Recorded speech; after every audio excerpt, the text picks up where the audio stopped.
Il existe un endroit sur Terre où des centaines d'explosions nucléaires ont eu lieu. Pas en pleine guerre, pas en situation d'urgence, mais volontairement. Un site utilisé pendant des décennies. Et aujourd'hui, abandonné. Bienvenue à Semipalatinsk. Situé au Kazakhstan, ce site a été un centre d'essai nucléaire majeur.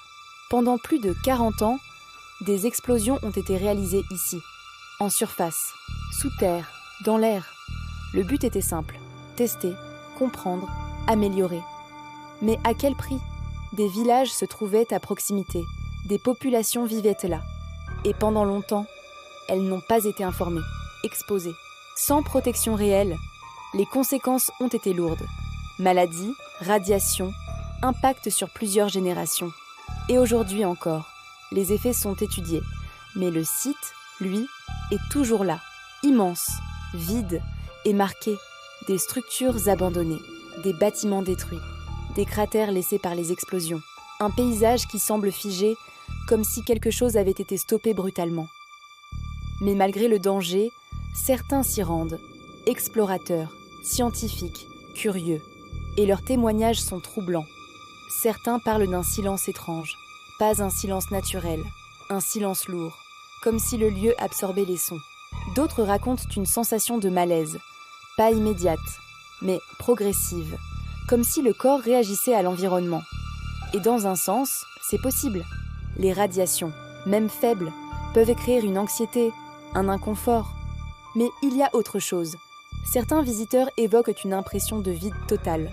Pas seulement physique, mais presque émotionnel, comme si le lieu avait été vidé de toute énergie. D'autres parlent de zones spécifiques, des endroits où le ressenti est plus intense, sans explication visible, mais avec une sensation claire, comme si le lieu n'était pas uniforme, comme si certaines zones portaient encore une trace. Des équipes scientifiques ont étudié le site et ont confirmé que certaines zones restent contaminées. Pas partout, mais suffisamment pour poser un risque. Et ça, c'est bien réel. Mais au-delà du danger physique, le ressenti humain reste. Et il est souvent le même, encore et encore. Silence, oppression, vide. Et c'est ça qui intrigue. Pourquoi ce site provoque-t-il cette réaction ?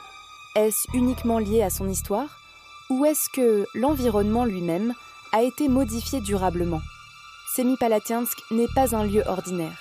C'est un endroit où la puissance nucléaire a été testée, des centaines de fois. Un endroit où l'impact humain est encore visible. Et ça change tout. Aujourd'hui, certaines parties du site sont accessibles. Mais sous conditions et avec des précautions. Parce que le danger n'a pas totalement disparu. Et quand on s'y rend, on comprend vite pourquoi. Ce n'est pas seulement un lieu abandonné. C'est un endroit marqué, profondément.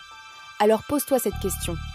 Semipalatinsk est-il un simple site d'essai ou un lieu où les conséquences continuent d'influencer ce que l'on ressent ? Abonne-toi pour la suite de cette série. Parce que certains lieux gardent une trace. Dis-moi en commentaire si tu oserais marcher ici.